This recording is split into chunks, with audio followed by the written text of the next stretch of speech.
what kind of relationship do you have with your father, your real father? It's often ambivalent, right? Because there's an element of him that encouraged you, hopefully, because without the encouragement of your father, man, the world is a dismal place. It's very difficult to be a courageous person unless you have your father in body and spirit behind you. It's very demoralizing. You know, because if your father rejects you or doesn't form a relationship with you, it's as if the spirit of civilization has left you outside the walls as of little worth. It's very difficult for people to recover from that.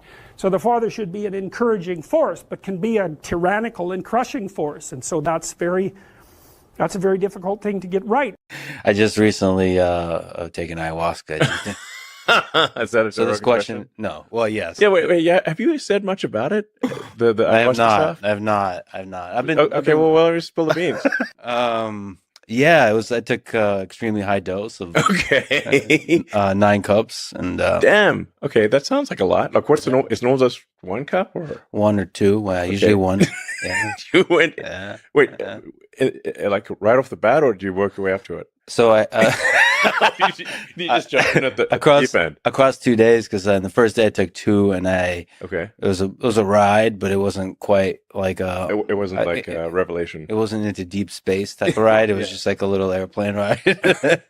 I saw some trees and some visuals and all that. I just saw a dragon and all that kind of stuff. But at 9 cups, you went to Pluto, I think. Pluto, yeah, no, deep space. Deep space. No, one of the interesting aspects of my experience is I thought I would have some demons, some stuff to work through. That's what people. That's what everyone says. No one ever says. Yeah, I exactly. had nothing. I had all positive. I had just so just full. a pure soul. I don't think so. I don't know.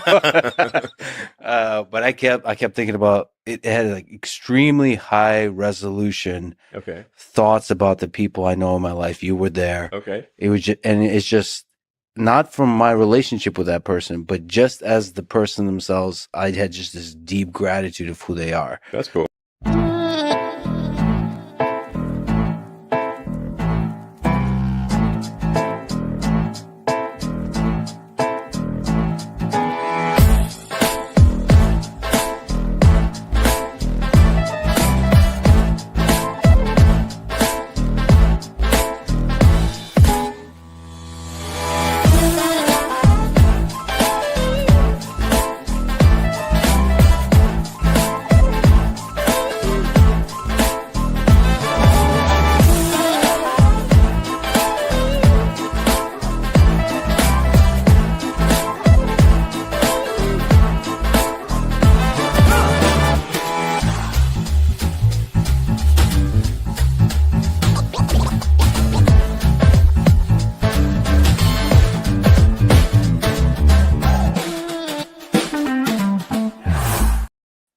Yeah, baby. It's episode 62 of The Whiners on December 4th, 2025. Jeff Norman and Ryan Milton with you, as we always are. Morgan is out tonight.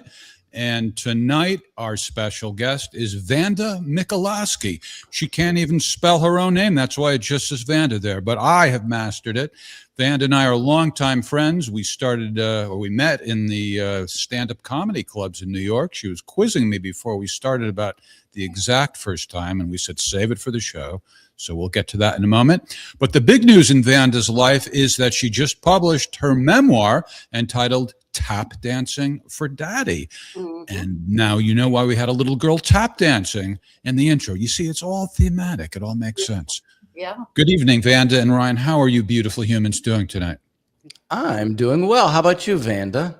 I'm good. I love your intro video. I love you two as boulevardiers or whatever, bon vivants on the town. That's right. In that city where you got into so much trouble, we shot that intro. I'm sure you noticed.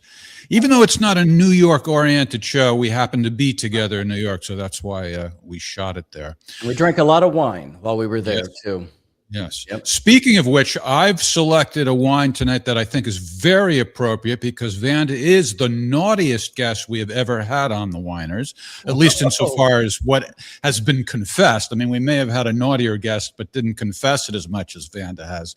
She got into a lot of trouble and had quite an interesting life. And There were some struggles. There were some dark moments, but you know what? It made for a good book. So who cares about all that pain when you can get a good book out of it? Vanda committed a few crimes. 19 might be the average for a week, right? Not your whole life at the peak. And this is a southeastern Australian wine, and they celebrate nonconformists and those rule breakers who challenge the status quo.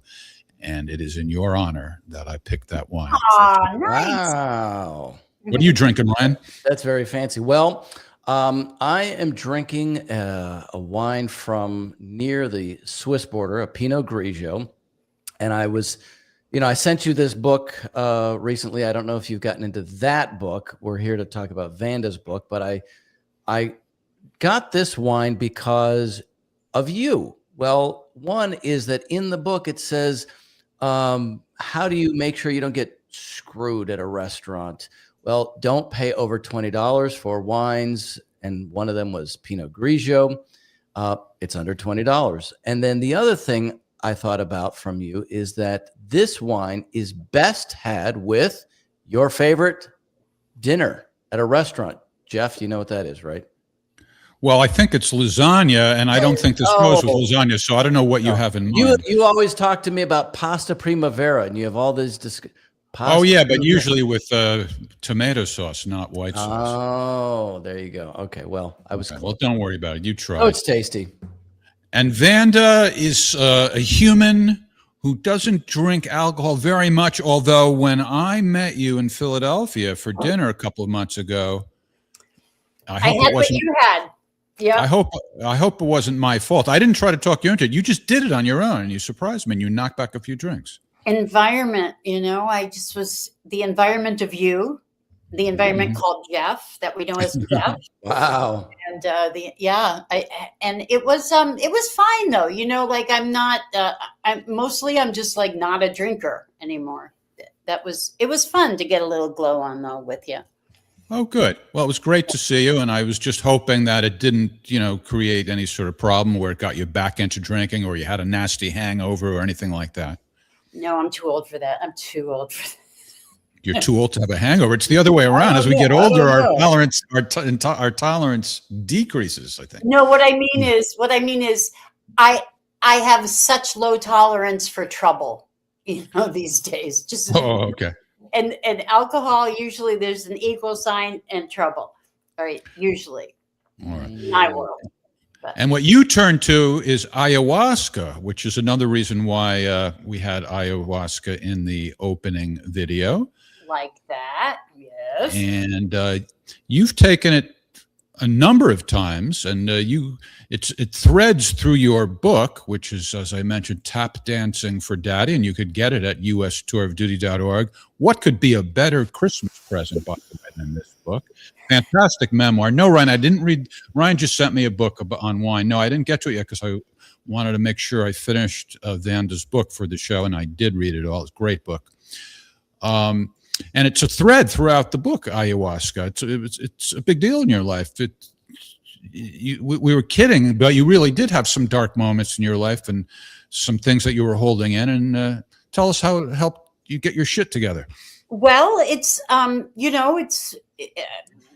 it's a really it's a sacred. It's not a recreational drug. A lot of people see it as tripping balls, but it's not that. You do a special diet with it, and it's been used in the Amazons for centuries. And it's everyone was talking about it like it's a feminine essence that comes through this plant, and that was my experience. And yeah, it was wild. Wasn't it actually two plants combined, right? Exactly. It's the vine is the ayahuasca vine, and then the leaf is usually it doesn't matter, right? There's another leaf. Look it up. That's why God invented the internet, folks. Just look it up. But it's DMT and an MAO inhibitor that makes it viable in your belly. So your stomach acid doesn't eat it. So yeah. So Lex Friedman, and the guy who was interviewing Elon Musk in the opening, said that it was just sort of pleasant for him. He didn't like confront any demons. And Elon Musk, and both of them said that's what they had heard happens. Has that always been your experience? And is it always the way you wrote about it in the book? It was very valuable. So one question I have is, was it ever just sort of a dud and it wasn't particularly valuable, or was every time you took it valuable?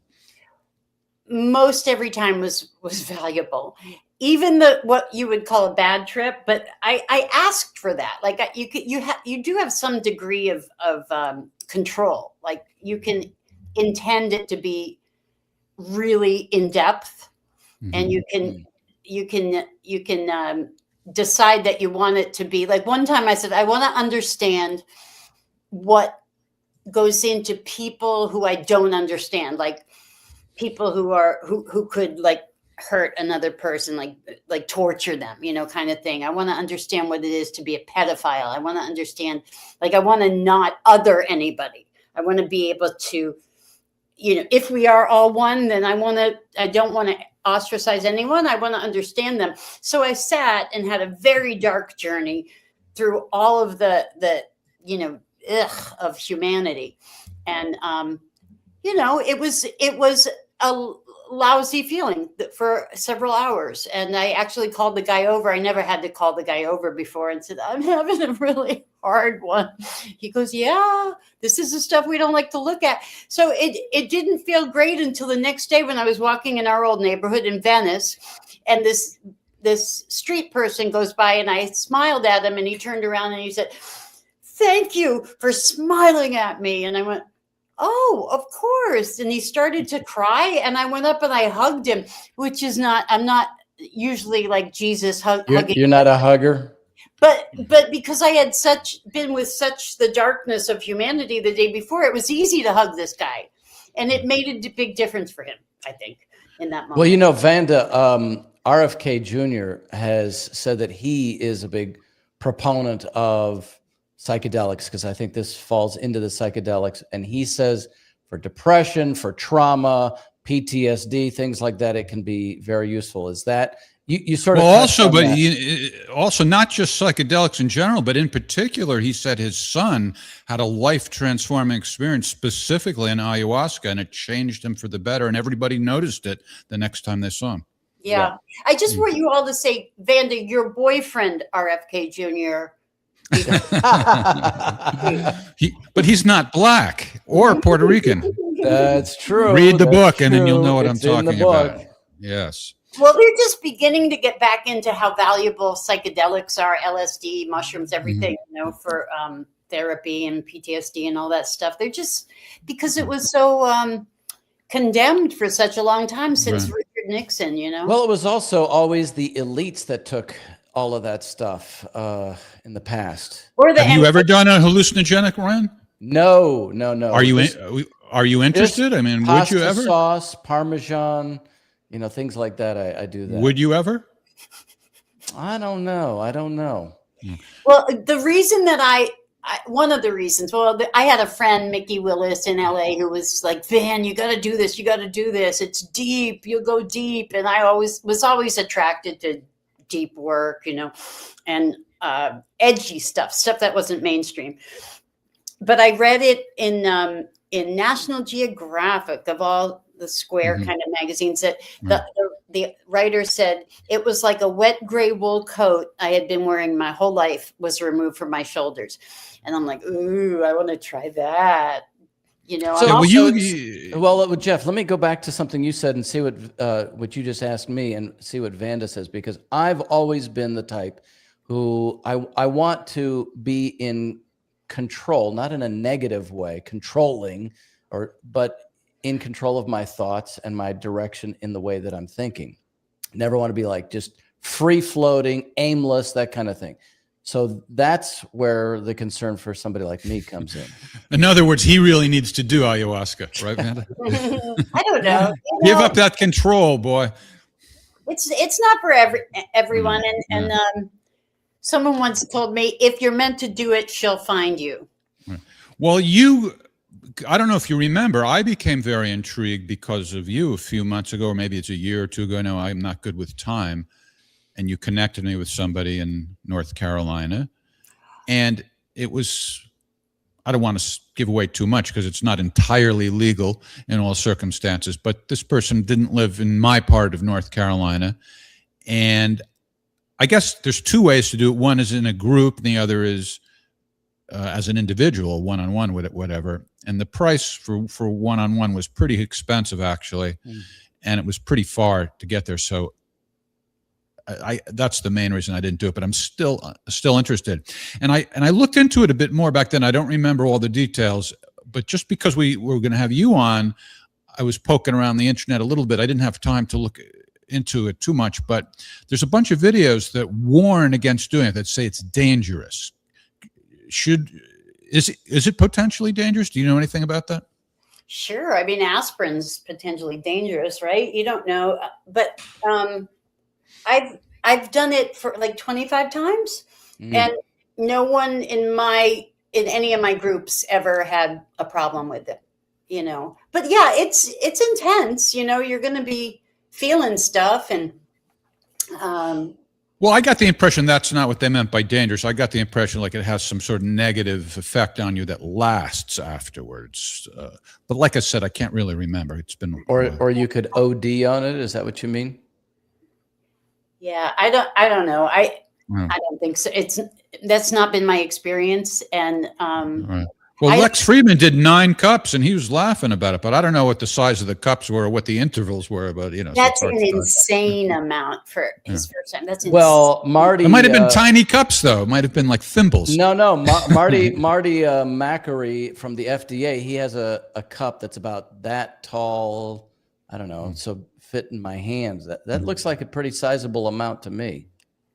Yeah. Somerville John wants to know if you're a New Yorker. Go ahead. Tell him where you're from. You know, I was raised in Massachusetts, but I took off to New York when I was very young and got in a lot of trouble.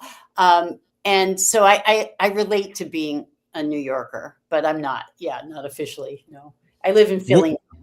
You're from the Worcester area, right? Philly. That's right. I think I knew that. What? You're in Philly? Because I lived in Philly. Now, but yeah, no, but I mean originally. No, I know. But she lives in Philly now. Yeah, Yep. Charming neighborhood. I love it. You live in a great neighborhood. Isn't it sweet? Jeff came and we bummed around my neighborhood. It was fun. You're on the main line? Manayunk. Manayunk. I know Manayunk. That is a cute area for sure. So cute. So cute. Yeah. So I related a lot to your book, not in every way, obviously. I've never been a prostitute or a stripper, but a lot of the things in your book I could relate to. One thing was and I'm surprised that you said it to your mother at age 90.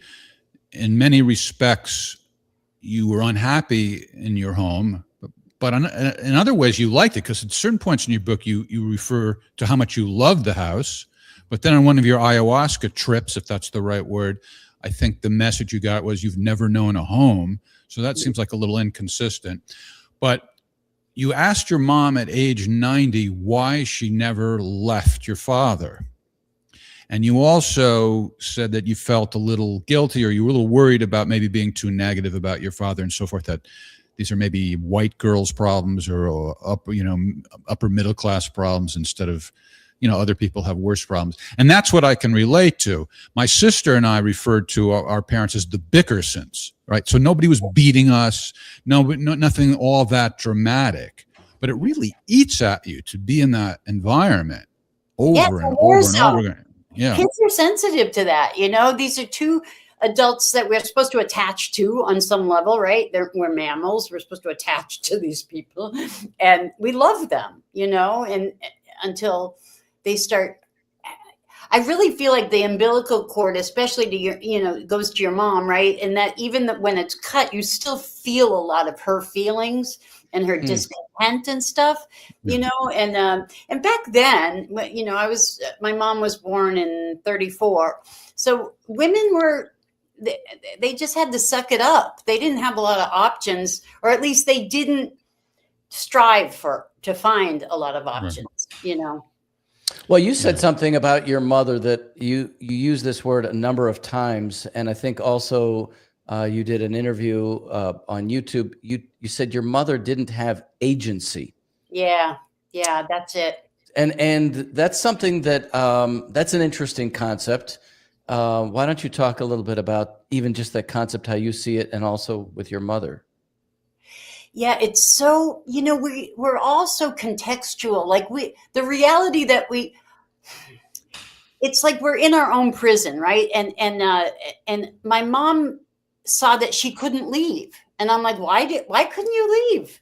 Because she said, where would I have gone? I didn't have any money. And I'm like, well, you had your RN. Yeah, but your father would have taken his his dad had a lot of connections in Worcester. He would have gotten the kids from me, and I would have been left out in the cold, and so it was, back in the day, women just went to get a breadwinner, and they had stars in their eyes about the kind of thing a marriage could be, right? And I don't think anyone really has marriage is a crazy thing, isn't it? It never turns out 50% of the time, at least. Well, it was interesting that you brought that up, because in a slightly opposite way, I related to that story.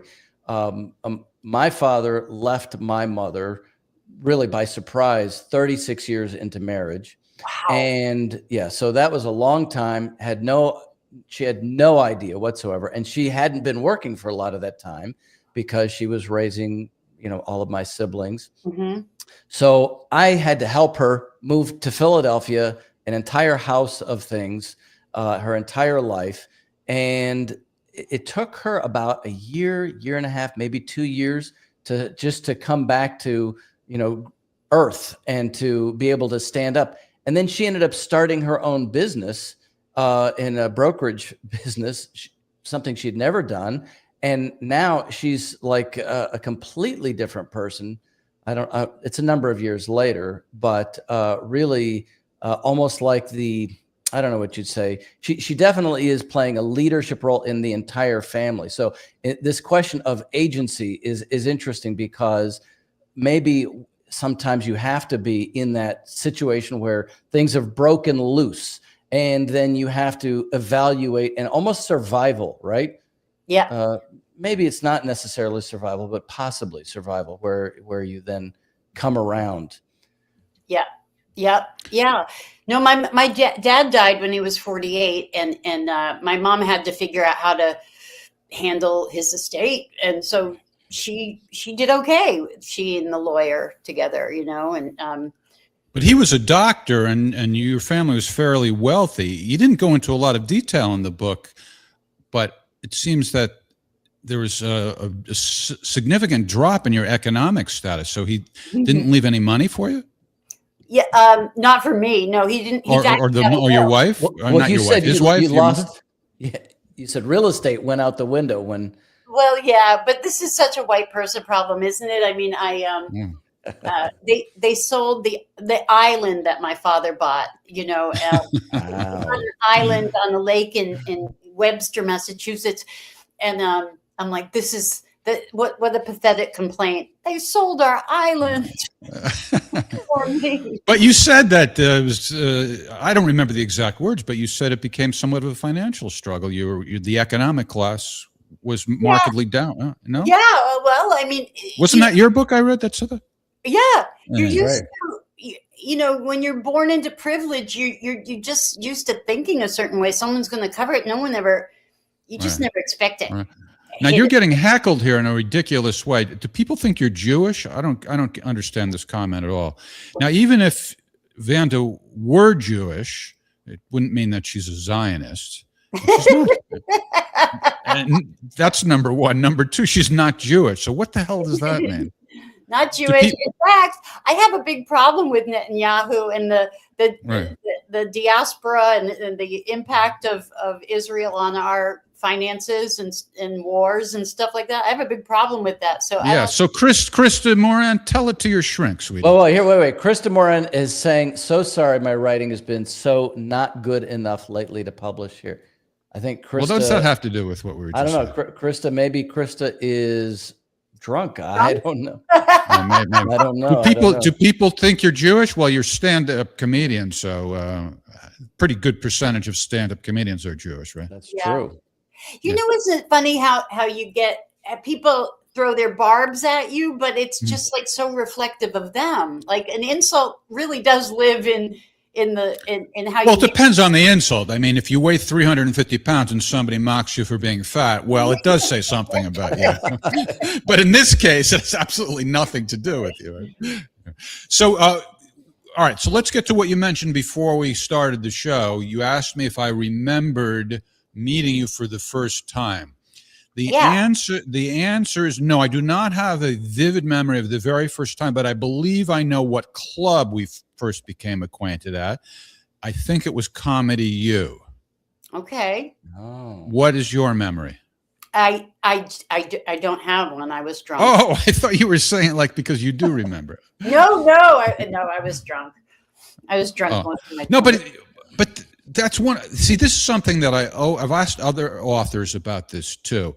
When I read books and they're telling these stories about things that happened many years ago, and they're telling these detailed dialogues and putting quotation marks around it, and I'm saying to myself, how could anybody possibly remember? And you recount a lot of conversations with quotation marks around it, but at the same time, you also talk about, well, you were blacking out a lot of the time from drinking too heavily. So what is it? Come clean. You're under oath, Vanda. It's a bit of a construction. You try to stay true to the spirit of what you think happened, but at the same time, you can't just report it exactly the way right. It has to have some novelistic feel to it. Is that a word? Yeah. Yeah. Well, I mean, all right. So we won't hold you to verbatim quotes. And it's tedious if you say, or what I might have said at that moment was, I mean, you can't That's keep true. doing that. I did it in a few places. I might have said, I think I was cocky enough to have said whatever, or whatever, but yeah. But you remember a lot of detail. I don't remember. Maybe if I took ayahuasca, I'd have my memories. Well, uncovered. yeah, I was thinking that too. Yeah. What's that? No, I was remarking to myself about that too. A lot of detail about your entire story, and also I thought, well, shit, I don't think even I've done half of the interesting things. I mean, they weren't interesting to you maybe while you were doing those things. It might have been a nightmare some of those times. No, it was material for her later to come book. Yeah. You're like, one day this is going to be a book. And stand-up career. Now, you didn't do stand-up for quite a while, and you recently went back. Now, I don't know if a gentleman is supposed to ask a lady her age, so you can I don't care. I'm 66. 66. So you recently returned to stand-up. How long ago? Was that a year or two ago? A couple years ago, yeah. Okay, at age 64. And what was it like going back to comedy at that age? Well, I was nervous, because the first time I walked into an open mic, it was called the Grape Street Room here in Philly. I walk in, I sit at the bar, I'm waiting. I put my name on the list. I'm waiting to go on. I see these young guys getting up. And this one guy gets up and goes, Supercuts is such bullshit, man. Their advertising has all these hot girls in it. And when I went in there were all these old bags in their 50s. Oh, that's so old, 50s. So when I got on stage, I said, hi, I'm Vanda. I work at Supercuts. And I'm not 50. Some of them are cute. They flirt with me, and I have a lot more swagger now, even though I'm not as sharp as I was with, when we were doing 8 shows a week in the 80s and stuff, at least some of the time, you get sharp, and yeah. I'm not as sharp, but I have more swagger. I have more, I don't give a fuck, I mean, I have, yeah. I tell Well, do you think you're not as sharp because you're older or because you're not doing it as much? A little of both, probably. Mm-hmm. Yeah. Right. Yeah. It's the well, who didn't make it? I forgot the exact age, but what famous comedian didn't become a star until his 50s? I think it was his 50s, maybe 40s. Rodney Dangerfield. Rodney Dangerfield. That's right. Yeah. But Vanda, you said also you weren't funny but ponderous. So how did that play into becoming a comedian? Because you did say that it was either in the book or some other interview. Yeah, in my soft white underbelly, I think I said it there. I don't know where. Anyway, yeah, I was sensitive. I think maybe I was kind of funny, because my mom always said it. My mom was super pretty. She was like, beauty queen pretty. And she said, girls aren't going to like you because you're pretty. They're going to be jealous of you. And I'm like, really? Well, we'll see what I can do to disarm them,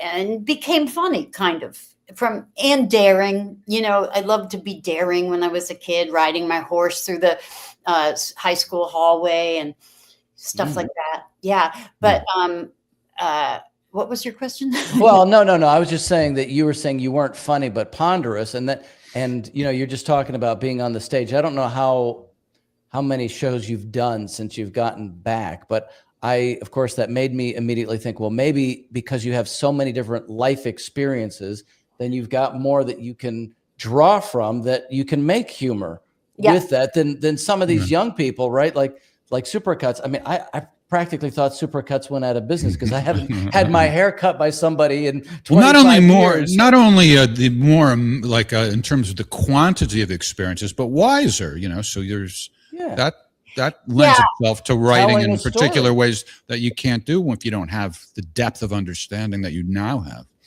And more and less concerned with what your community thinks of you. You know what I mean? Less. I've relinquished a lot of my attachment to getting validated by other humans. Yeah. Well, now, Vanda, what do you think of? And you don't have to name names, but what do you think of comedians now versus in the 1980s? Because I don't think they're as funny. And I think you said Richard Pryor. Was the guy that sort of. Yeah. He's great. He was the best. I best. just remember the 80s comedians were absolutely funnier. Even things like Saturday Night Live is hardly funny anymore. Oh, I haven't watched it in a while. I just saw an Andy Kaufman special on, I forget where, but there was this wild edge to it, and some of those comics from San Francisco or Boston, just edgy, wacky, genius, Stephen Wright, Paula Poundstone, these performance artists / comedians that we'd find around New York and stuff. People were wild. I don't know. Maybe we've been drenched in exposure, and now everybody and their mother is a stand-up comic. I remember when I was just starting out in New York, some guy from the New York Times did a book called The Last Laugh, and I was in it because the chapter about women, there were like 7 of us or something in New York, and there were only 2 in Canada, so it was it was a and it's hard to be funny there. Yeah, but I love. It's too cold to left. Way too cold to be funny in Canada. Yeah, I love some of the young guys. Let's see, who do I love? Oh God, who's that guy? Louis C.K. He's not even so young. He's not young. I know. Young. He's my favorite now. Like he's I great. love him. So I'm just telling you, I can't even think of that many. I know. Norm Macdonald. He's not young. He's dead, but he was great. Who's all the ones you mentioned a couple minutes ago, all of them are great. Stephen Wright, fantastic. Okay, young. Matt Wright is a young comedian. Never heard of him. Yeah, I've heard of him. He's okay. Who's John Mulaney? Mulaney. Mulaney, Yeah, I've heard Oh of my him. God, he's very funny. What about this guy? I see his videos circulating all the time. The guy who impersonates Trump. He impersonates a lot of people, but he's like on the red carpet. They hire him, and when celebrities are showing up at award shows, and he impersonates them to their face. Do you know what I'm talking about? Yeah. I don't know his name. Yeah. He's good. Somebody in the audience, tell me who I'm talking about. No. He's good. The only he's young. Trump, he's youngish. Well, there's Trump Brian, who's the Chinese Donald Trump, who's not been outside of China, and he does the best Trump impersonation I've ever heard. Well, this guy does. One thing he's Chinese. Oh my God! Everything he does is Trump, even in Chinese, and he's like showing you China, but he does Donald Trump. It's hilarious. I have to Google him. Chinese Trump. Yeah, impersonator. He's pretty good. Okay. That's all right. Don't worry. It's not like we're doing a podcast now. No, take your time. Go ahead and look it up right now. Meet China's viral Trump impersonator. Okay, that's for later. All right. So getting back to Vanda's book, which, by the way, is called Tap Dancing for Daddy, you started doing drugs and drinking and so forth in high school, I guess it was, or maybe even a little before then. Yes, sir. And then your life took an unexpected, at least for me, the reader, an unexpected trajectory, if I may use the T word, because I thought it would just be like a steady immersion into drugs, sex, and alcohol addiction. But then you took a turn and suddenly cleaned up for a while, and you went to this school called Hyde. And you actually got into cleaning up, and you were like a completely different person. What's up with that? Yeah, I loved that school. And it was a kind of, it was called a character development school. And it was so compelling to me because they said, they had like tough love seminars, like based on the 60s encounter groups and stuff where you got confronted. We called it getting nailed. And so it was like that. And I was like, good. The parents had to participate. They couldn't just send their problem kid off to get fixed. Right. And so I was thrilled that my father was going to be confronted because he was such a problem. And that made me so happy that he might have to get his shit together, and but I didn't get on well there. Plus it was a media frenzy at the time, that the Tough Love school, and Tough Love meaning that the media was doing stories about your school, about Hyde School. Yeah. And it was very controversial. My family was on the David Susskind show, and Phil Donahue did a thing, Time Magazine, and then celebrities started sending their kids there, like Barbara Walters and Cher ultimately. And so it was, they got, at the time they were interested in bringing they called it national commitment, bringing their vision of education to the country.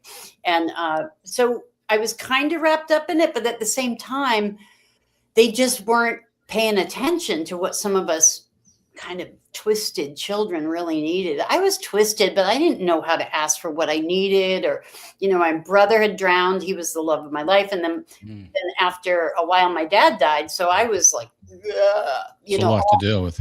Yeah. Messed up inside. And then your favorite teacher got into some kind of sexually oriented scandal. Is it Mr. Hubert or Hubert? How did you pronounce that name? It's a fake name. I wouldn't use his real name.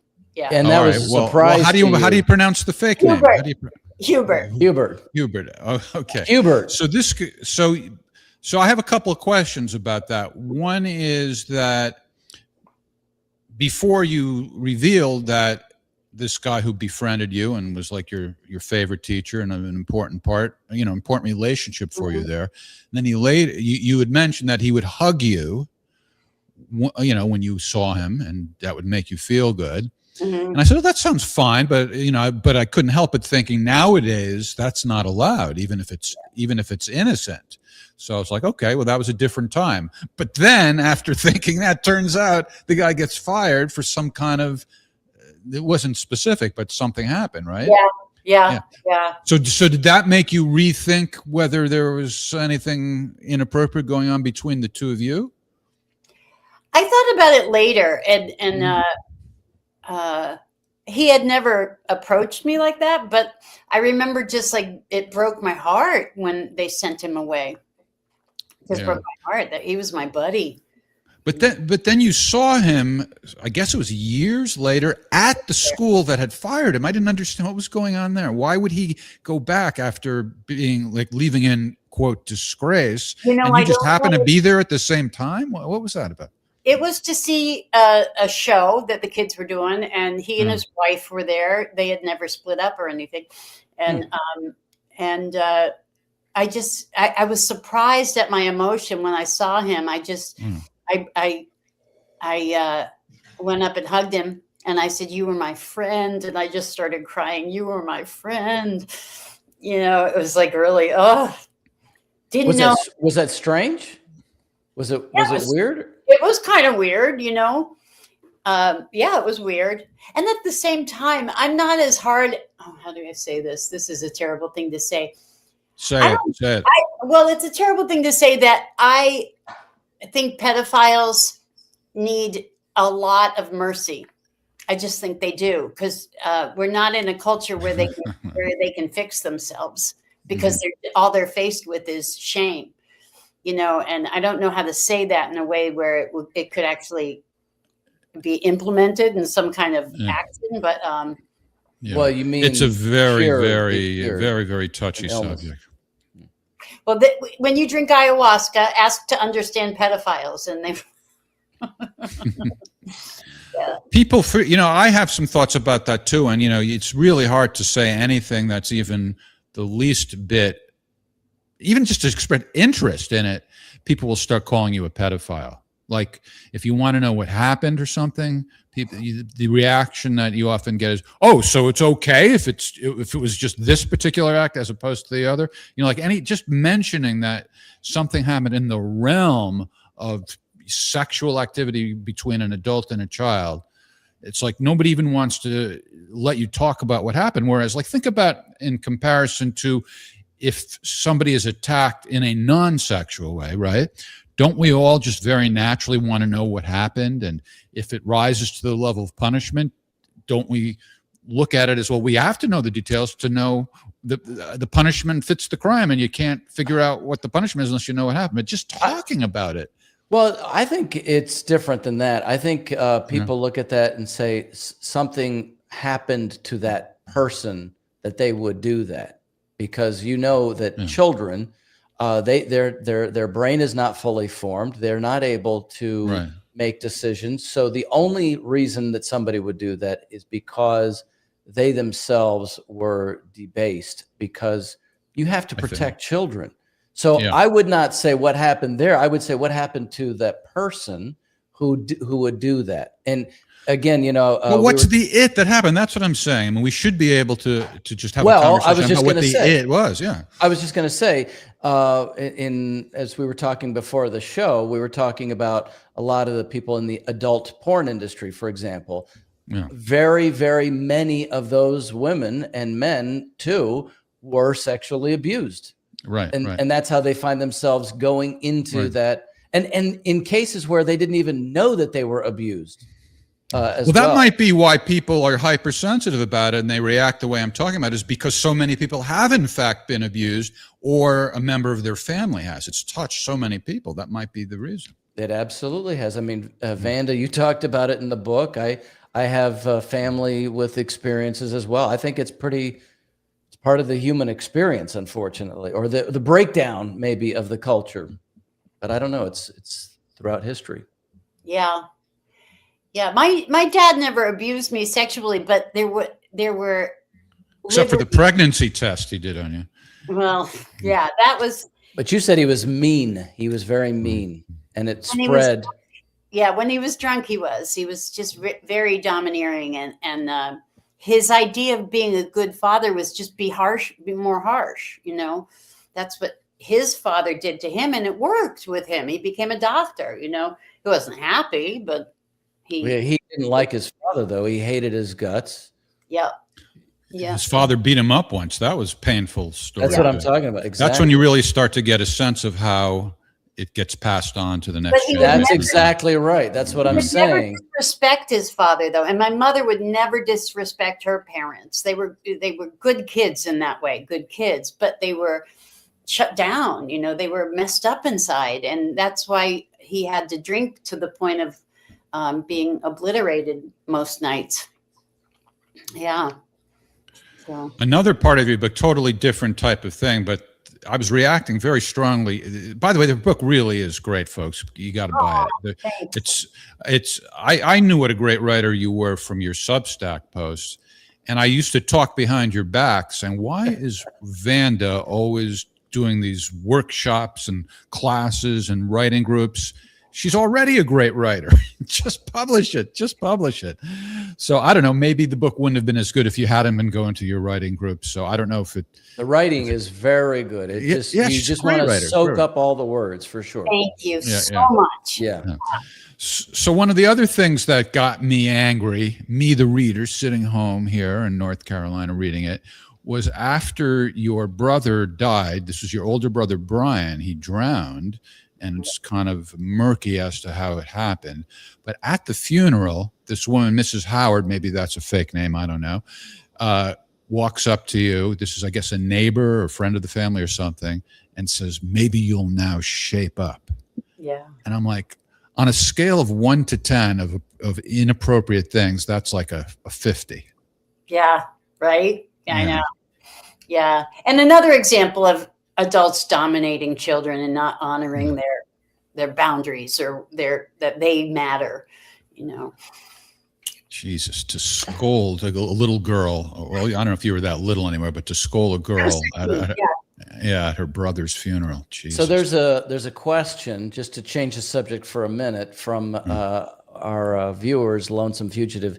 He wanted to know if there was any story where you just took out one of the hecklers As a stand-up comedian? as a stand-up comedian. No, I Would you ever do that? I never. Were you ever heckled? Were you ever heckled? Oh, sure. You know, and I just can't. But I was never one of those people who wanted to get combative with an audience. You know, I wanted to be understood, and I wanted to, find the humanity in myself so that they could see some humanity. You know, the comedy is sacred to me. Remember Uncle Dirty at the Improv, Jeff? Uncle Dirty. Vaguely, yeah, I know you mentioned him in the book. I don't think that. See, I was never at the Improv very much, so I didn't. Yeah. I don't really know. Did you ever do improv, Jeff? Yeah, I don't like. You mean as opposed to the club, the Improv? Did I do improv? Improv. Yeah, just. I know, improv. but Yeah. she's talking Not the about the club, the Yeah, you're Improv. talking about the club. Yeah, I did a little bit. I always thought improv should be something that's good for rehearsals instead of a show in front of an audience. What about you, Vanda? Did you ever do improv? Yeah, and Silver Friedman said, "You're not funny, and you'll never make it in show business." The very first time, like she hated me immediately. So that was that. It broke my little heart. Yeah. But now you're talking about the improv. He was asking about improv, as in improvisation. Oh, improv. Oh, yeah. Yeah, as in yeah. Yeah. I love It's a skill. It's a skill, really. It is. Yeah. But I think that the percentage of time it hits is too low for it to be an art form. Yeah. For an audience. You have to be sharp. You got to be on that game. You have to have a lot of material to be flexible with and work the audience, I guess. Yeah, well, I'm also a guy who'd never thought Robin Williams was funny. And he was like extremely quick. And, there's no denying that, but he just never made me laugh. What about you, Van? Did you think he was funny? He was okay. He had, I don't know if he was quick or he just had a rapid fire delivery. Do you know what I mean? Like he had a lot in his. You won't even give him the credit I'm giving him. I'm like the only guy. Yeah, I mean, there were a few things that made me laugh. I liked Mork and Mindy. I thought that was a cool show. But as a stand-up, we could see the seams. We saw the seams. We knew that people thought because of his rapid fire delivery that he was like it was all improvisational, and no, it wasn't. Yeah. I just wouldn't laugh. Well, I had watched a bunch of his auditions before. I think it was before Mork and Mindy. They were pretty impressive. I mean, I thought they were good. Yeah.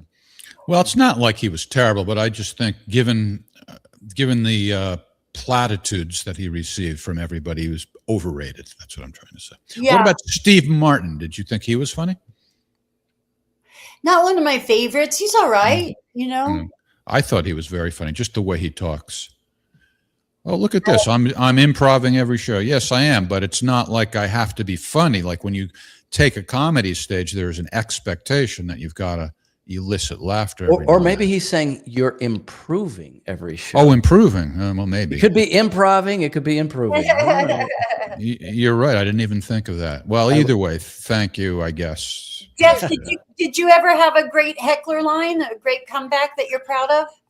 No, when he asked you that question, I started thinking about it too. I couldn't think of anything. It wasn't like I was such a great comedian that always went over, but I just don't ever remember being heckled.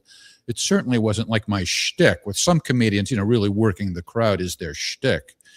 That wasn't my shtick, no. Yeah, I usually go up with so much to say, and that I don't have that much time for crowd work, But I do remember one time it was on the road somewhere, and this woman says something to me, and I said, "What's your name?" And she said, "Haley."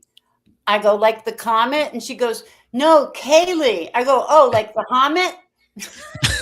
And I loved it. I loved it so much. That's a good comeback. That's not heckling, but that's a good comeback. I was so happy. How about dad jokes? Are there any good dad jokes? I don't know. By definition, they're not good, right? That's They're- right. Yeah, that's right. That's the definition. By definition, they're so corny. bad you give them a laugh almost as a courtesy. Yeah. What's the Stephen Wright joke here? Let's see this. My girlfriend once sent me a photo of the Earth from space with a caption, "Wish you were here." I just saw the other day a Stephen Wright, and I hadn't seen him for years. He was a guest on Conan O'Brien's podcast. And Conan O'Brien, he has some sidekick that does it with him, and Stephen Wright was cracking them up with his jokes. But I don't know, since I'm not plugged into the scene, and I used to watch the David Letterman show all the time. I don't even know what's going on with Stephen Wright's career now. Do you? I don't know either. No. Yeah. No. I have Right, so I have a funny new bit. You want to hear it? sure. Yeah. What if we don't laugh? We will. Oh, you will. I took laughing in acting class. All right. Because I have so many woo-woo friends, I oftentimes don't take any medicines. I just take whatever the home remedy is for that. And a girlfriend told me that I had a yeast infection, and she said if you put a clove of garlic up there, it'll take care of it immediately. And garlic is pretty magical, right? So I'm like, okay, I'll try that. I put it up there, and I forgot it was there. And I went to a hot yoga class, and somewhere around the middle of class, I'm bending over and doing a pose, and my friend says to me, "I smell scampi." Because with the heat and the heat and the garlic and the yeast, I actually made a loaf of garlic bread, which you need with the scampi. Oh boy, You're killing, Vanda. Do you still do? Well, you were a yoga teacher. I got certified to teach Bikram yoga by Bikram in 1996. Yeah, is that And hot yoga? hot yoga. Yeah. Yeah. Okay. And I think you just mentioned it briefly, if I'm not mistaken, in your book, but you didn't really go into much detail. I thought that would have been a good, yield some good anecdotes, but then maybe the book would have been too long. But you went on tour with the Dixie Chicks as their yoga instructor. That's right. At the top of their fame. What was the reason you didn't go into much detail about that? Because it's in my next book, probably All My Cults. Oh, all right. It's called All My Cults. All right. But because you have to really bracket, memoir, unless you have a unifying theme like All My Drunken Moments, or you have to have a unifying theme that keeps it cohesive. And I was already spanning the first 20 years of my life, so I needed to rein it in a little bit, and I didn't want to do anything much after 20. All right, well, let's take it to the end of the book. So we were talking about you went to the school Hyde in Maine, Mm-hmm. and you ran away, I think, twice from the school when you became fed up with it. And you referred to not being able to go home because your mother and father, your father, I guess, had passed at this point, but your mother had signed or your father, both of them had signed a contract saying that you can't come home if you leave the school. Yeah. And you said that like, oh, well, if there's a contract, then there's just no going home. And I'm like, well, would your mother really have felt like she needed to stick to the contract? Like, what would have happened? Can you explain Well, she began dating. She began dating the founder of the school after my dad died. So there were some complications there.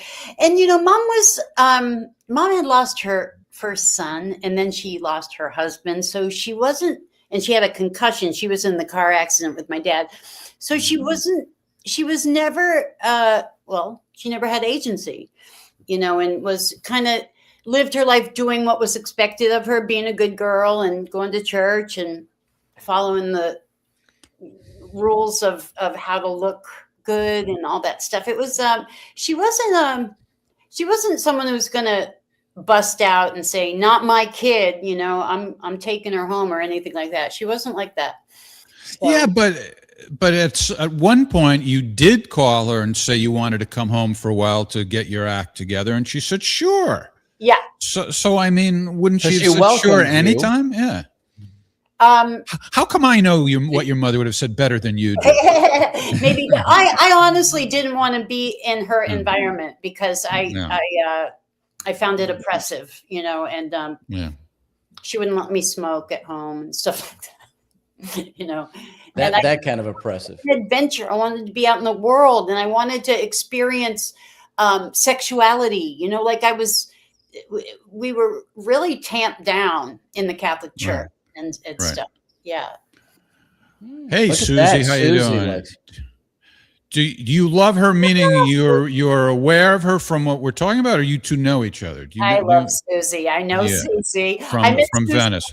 someone's living room, Khalil Yeah. and Ginger at their living room. And I was like, oh my God, I love this woman. Oh my God, and Anne Randolph, I met her there too. And I thought with Anne Randolph, I went up to her and said, you're very good. I want you to know how good you are. Well, she already knew, Anne Bancroft and whoever who's Mel Anne. Brooks. Yeah, they had already, taken her under their wing. But I was like, oh, you're very good. I'm such a pro, right? Anyway, Susie is the bomb. Susie Yeah, is she's a great performer. yes. Hey, Susie, how you doing, baby? Mhm. So, all right. So you don't go home. You go to New York, and you get hooked up with what was his name? Johnny Rotten? No, not Johnny Rotten. It could have been Johnny Johnny Rotten. Slim. Yeah. Johnny Slim. Yeah. Johnny Slim. Yeah. And this is a guy. See, I would have thought. I don't know what I would have thought, but I guess by the way you wrote about it, he didn't seem like he was entirely like some stupid street hood. It seemed like he had a little bit of finesse. Am I right? Yeah, that's what got me. Yeah. Yeah. He wanted to be a lawyer, and he had ambitions, he said. Well, you said he was a very good-looking guy, so he really lured you in on a number of different levels. Yeah. And he wasn't pushy. Like you hear some pimps are pushy. He was like tolerant of me being so naive sexually and stuff like that. So, but ultimately, I was going to be in the life, as they call it, the life, and little by little, I started at a dance hall, Tango Palace, with a bunch of people who we used to call them transvestites, but drag queens, and She's. yeah, That's old. That's what a cop said to me once. When I was moving into an apartment in Hell's Kitchen, I met a cop on the street, and I was going, so, what's this neighborhood like? And he said, this stuck in my mind. Funny how some things just stick in your mind, even though I have a terrible memory. Oh, yeah, you got your she-he's here, and you got this stuff. Oh, okay. So you worked with she-he's. Yes, So the I client, did. so did that cut into your business? I mean, or not cut into it, but I mean, if the place must have had a reputation for that, and so did that. So that mean like there were slim pickings for you if they were coming and they wanted the clientele she's wasn't there. At first, I was wondering, what the hell is this? They're choosing Cher or Diana Ross over me, a real 18-year-old nubile woman with real breasts, and I'm like that. But then I figured it out. Oh, it's their preference. Like they prefer to be with transgendered, women. So It wasn't because they were going to show you how to sashay better. than you No, could. well, so they did. I learned a lot from them, and they were great. They're like, no one can fuck with you because we may look like women, but we're still strong like men. Yeah, but who was the clientele? I mean, as I recall, you were hired right away. So if it's a venue full of shehis, who was the clientele that would come for It you? was on Times Square, Jeff. It was a mishmash of foreigners and whoever walked in the door curious about this, and I told you the Japanese guy who we sat at the table and interlaced our toes like this. Right, And then he turned his head and he told me to keep the bone of my nose parallel to his. And he'd go, I talk toe talk. Do you talk toe talk? And it was just like the most bizarre fetish and really precise. No. Turn your head. No, say it just like me. I talk toe talk. It was just strange as anything. Wow. But yeah. Have you? I was doing this strictly as a research project. I saw some Japanese porn online, Mm-hmm. and they are a weird bunch of I don't know what to call them, but there's one thing about Japanese porn that I saw was that they would kind of blur, like they would show the most hardcore sex that you can imagine, Mm-hmm. but they would kind of blur the genital area, but they wouldn't blur it so much that you couldn't see it. So they're just like, they're just making the video bad. That's all they're doing. It's like, it's the craziest thing. Legal ramifications or something like that, right? I don't know. That's right. I don't know. That's right. Yeah, I remember That's a exactly talk show, some Japanese talk show where, like, you had to identify someone from their penis. There was this wall of bodies with just I don't know, and it might be your brother or something. What? This was a Japanese TV show? Is that what you said? Talk show, some game show kind of thing. Right. Game show, but porno. Yeah. So I mentioned you got hired right away. It seemed that everywhere you went, you got hired right away. I think you made some crack on the book how it's not like you needed a degree or, any particular qualifications other than, I guess, to look good. So I'm not sure this is, I'm not sure how to ask this question, but because it's obviously not a healthy lifestyle. So I don't mean to sugarcoat that part of it.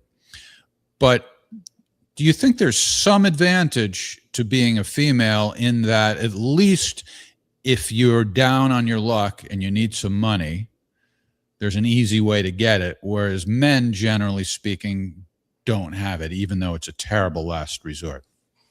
Is that a terrible question? All the women are going to hate me now that I asked that. No. I mean, it's always been currency. Yeah. It's the oldest profession, Jeff. Yeah. Isn't that what they say? Currency. You can always make money that way, and the idea of me doing something with someone that I could never be a prostitute, you know what I mean? Like, just like, sure, pay me the money and I'll do it kind of thing, So I eased my way into it by stripping, and I was a good stripper. I loved stripping. I mean, it was well, you were athletic. That was a nice plus, right? Yeah.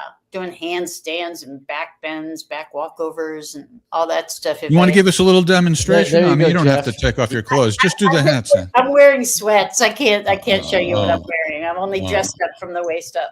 No, I just mean the handstand part. We don't have to get too naughty here.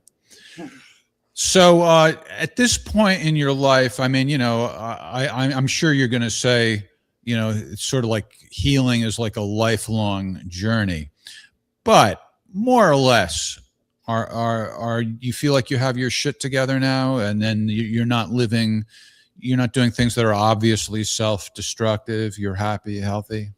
I don't know. I sometimes I eat too much sugar. Sometimes. Oh, how terrible! No, but I think the healing process goes on forever. For me, it's I'm always interested in personal growth and I'm interested in where I'm not interested in it. Like, I'm interested in what my blind spots are, and I have people in my life that challenge me and confront me if need be. And, but yeah, no, I mean, yeah. But you don't find yourself getting into relationships that are obviously ridiculously unhealthy. Oh, no. I might have overcorrected in that, Jeff. Might have overcorrected there. No, but that happens too, where you go, I'll never let myself be abused like that again. And then you go, then you just don't let yourself get into a relationship, So, well, actually, I was just thinking about this, why you wrote the book, and now you're talking about the second one. Somebody says that Carl Jung had said that until the unconscious is made conscious, it will direct your life, and you will think it is fate. So how about that in this regard? Maybe you've made the unconscious conscious to yourself, and no longer is it just fate or some random thing that's happening. Now you're deciding where your life is going. Yeah, I love Jung. I've been studying Jung lately for some reason. I just think he's brilliant. Yeah, and here's the thing: when you're 66, you better kind of have your shit together to some degree, because it's time to give back. The society kind of needs you. You know what I mean? Who else has wisdom? And you have a unique talent stack. That's a phrase that I heard from Scott Adams, but it just basically means the combination of skills, experiences, talents that you have add up to something that's pretty special. And just in the professional realm alone, I would think that you're now well positioned to do events that maybe merge the spoken word, or however you would characterize the message of your book, with comedy. Have you thought about, the type of events that you can now do that are going to be more possible because of the book? No, I haven't. And I'm thinking about podcasts that I want to be on, but I will tell you something I have not announced to anyone yet, but I'm in training to become a foster mom, a part-time foster mom, like a respite foster. So I'll be taking troubled teens in. Oh, great. Now, when you say part-time, that means you don't take them in, and it's like a specified amount of time, like 6 months? Respite, isn't it like to give somebody else a break is literally the idea. I'm not committing to being a full-time foster mom, no. But I did that with my niece, Vanda. She lived with me for from about 11 or 12 until about 16, 17. Oh, wow. And she and her mother had a just horrible situation, and she was headed for a halfway house. And then she almost did something finally that got me arrested and thrown in prison. What? Well, she broke into somebody else's house that she was supposed to watch their kids, and she brought her friends in, and it was chemicals and drugs and things that were all caught on camera. So she now, though, is in the Navy and is doing incredible things in her own life. Changing. She's only 19, but her whole mind has changed. She's now much more in charge of her life. So I totally get that. And I will say this, Vanda, in terms of what you would do, there was a moment when she called me and she said, I get now what you were doing, because she thought it was very difficult. And I said, look, you can be an A math student. You can do well in all these different areas, which she assumed and was told that she would never do well in. And it was work for me, but it was work for her. And she ended up, doing well and fighting through it and becoming now a very different person. So I think it's a very good thing to do. And we need a lot of people like what you're talking about doing. I agree. My co-host Greg Dillon on the Tuesday night podcast, Probable Cause, has been a mentor. So that's, in terms of commitment, one step down from what you're talking about, Vanda. It's never living together, but he was a presence in this young man's life. And recently the kid sent him a collage of photos of them together over the years, just out of the clear blue sky. Yeah, it was a very touching thing. Yeah. One of the Amazon reviews that I've only have like 3 reviews on there. By the way, if anyone's buying my book, please write me a review. I'll give you an autographed copy or something if you do that. All right. One of them is from a kid. When I was in drug and alcohol treatment, I befriended one of the girls in my program, her daughter, And I just said a few things to her. It didn't seem to me to be as big a deal as it was. She goes, "You taught me so much. You helped me, you know, blah, blah, blah." And I'm like, "Oh, I didn't know it was that." It was, they know your heart, you know? Oh, absolutely. Yeah. Yeah. I used to hang out, like I said, I don't want to like say too much about it, but I guess I already did. Like, Oh, there's a lot of, well, no, there was a lot of bickering in my house. I already mentioned, there's not much more to say about it, but the family across the street used to let me hang out there all the time. And there were 3 brothers. They were older than I was. And I must have been like, I wasn't on their level. So I really appreciate, thinking back on it now, that they would let me hang out with them. And we'd play basketball. They had a ping pong table. We'd watch Yankee games. I was like over there all the time. And I just almost tear up thinking about how nice it was of them to treat me like that. Yeah. Yeah, that's sweet. Give you a break, give you a chance to kind of grow and become something else. Actually, Vanda, there was a couple things you said. Again, you quoted this thing about perception being a gamble, which is something maybe you can say more about in a second. But also you said that it's easy for people to see themselves as victims. I think somewhere in the book you said that as well. And again, this is about this transition, I would say, the change in a person's life. What can you say about those things? Well, those are 2 different things, but Yeah. The wife says this woman is something. I love you, Somerville, John. Somerville, from Somerville. You're wicked. You're wicked cool. You're a pisser, Somerville. And thank you to a lonesome fugitive. Thank you. Yeah. Not only a fugitive, but a lonesome fugitive. I know, it's the word. This is why I refer to our audience as our beloved audience. They are nice people. Him. I love the lonesome fugitive. So, well, all perception is a gamble. It's like, someone once gave me the visual of, imagine you have like a disco ball in the middle of a room and half of it's blue and half of it's red. From where you're standing, it all looks red. From where they're standing, it all looks blue. Everyone around you agrees that it's red. Well, and then there are going to be people on the sides who think it's half red, half blue. So it's like, where one little locus of focus, perceiving a reality, not even perceiving it, right? There's photons hitting our eyeballs. There's sound waves hitting our ears, being interpreted through this dirty rag of a brain, which is, put together. We have things in there like, I'm not a musician, or I don't write well, or, we have like prejudices that we don't even know we have. They're just so much the water we swim in, right? So like when I said to my mom, you should date some guy. Oh, there's no one in this town. Well, or everybody's broke in this town. I go, not the people I'm hanging out with aren't broke all the time. I don't know why you think everyone's broke, and she said, well, men just want you to take care of them. I go, not the kind of men you're going to hang around with, obviously. There'll be the percentage, but you know what I mean? Like in her mind, that's the way it is.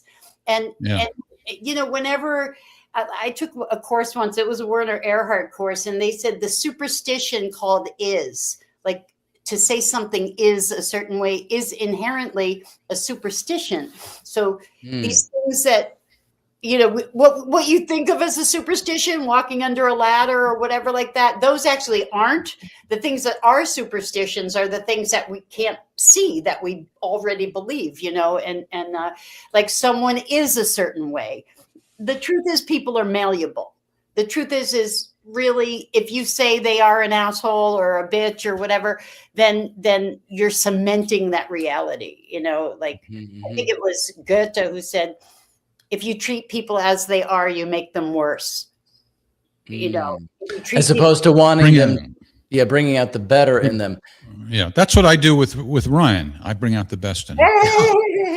Well, Mark Twain, he said, it ain't what you don't know that gets you in trouble. It's what you know for sure that just ain't so. That's about the is, like you're saying, what is. Yeah, but there's another quote in your book, actually, which is, I don't know if it's the opposite of this, but it seems like maybe it is. The Lyle Lovett quote, friends don't love the same things. They hate the same thing. People Now, tend when to bond on making right. such bond That and was one of the things I had in mind when I said a lot of the stuff in your book made me think of things in my own life. I once had 2 female roommates in Brooklyn, and one of the other 2 was a nightmare.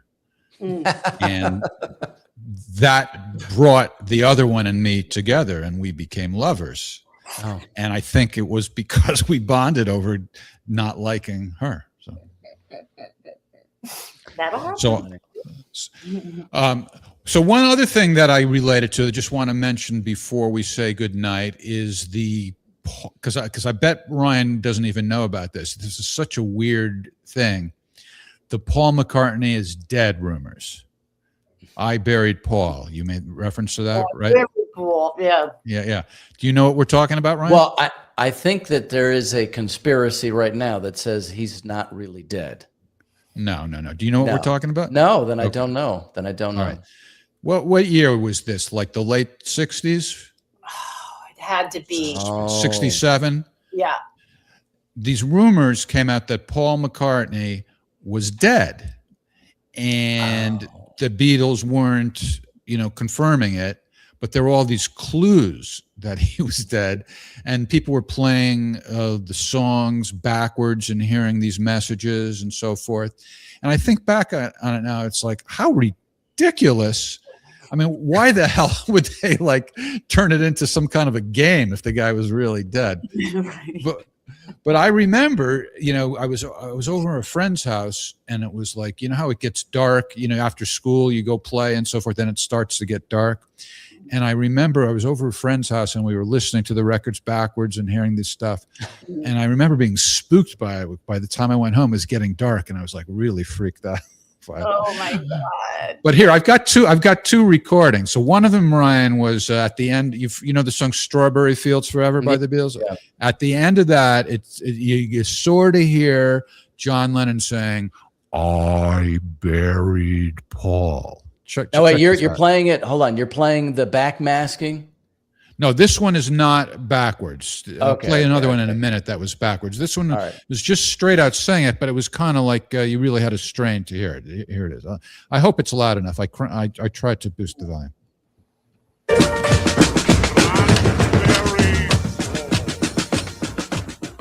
Did you hear that? I buried Paul. Yeah. Yeah.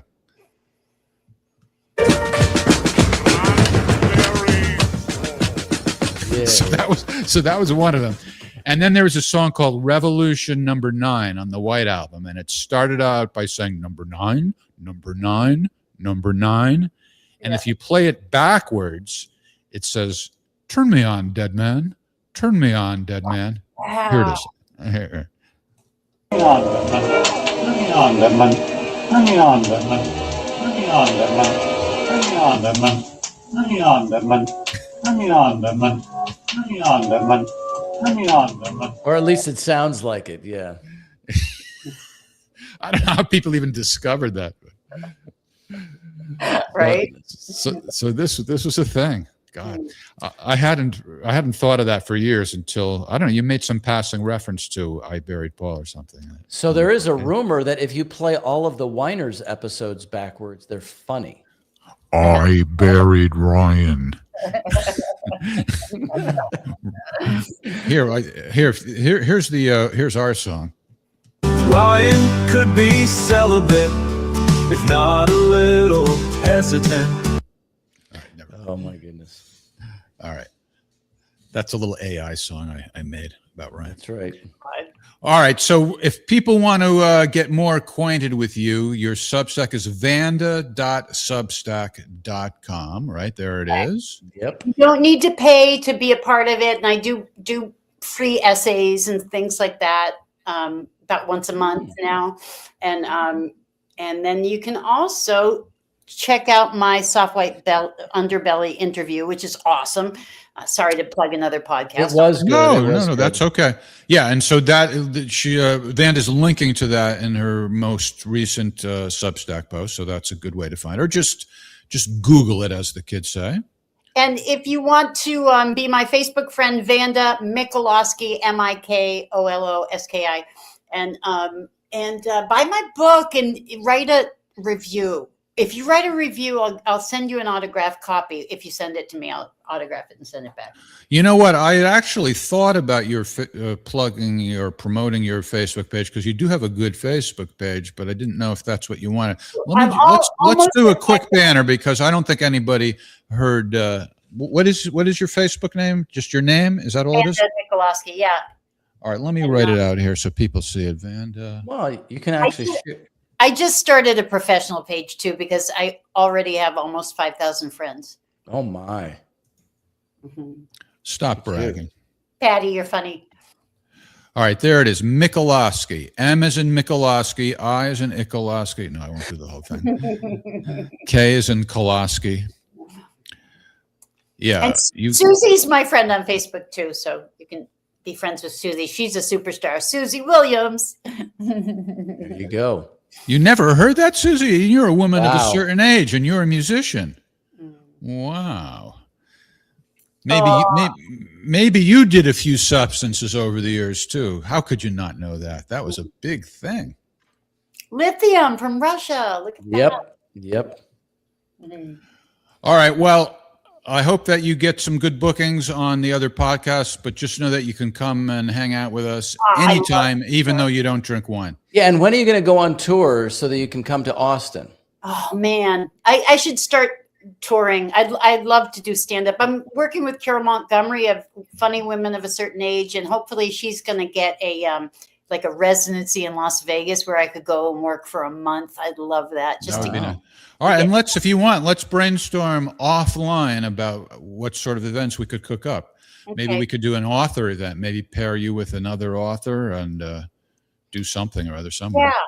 Yeah, book fairs, things like that. I know I should do that stuff. Yeah. All right. Yeah, you're going to have to. Yeah.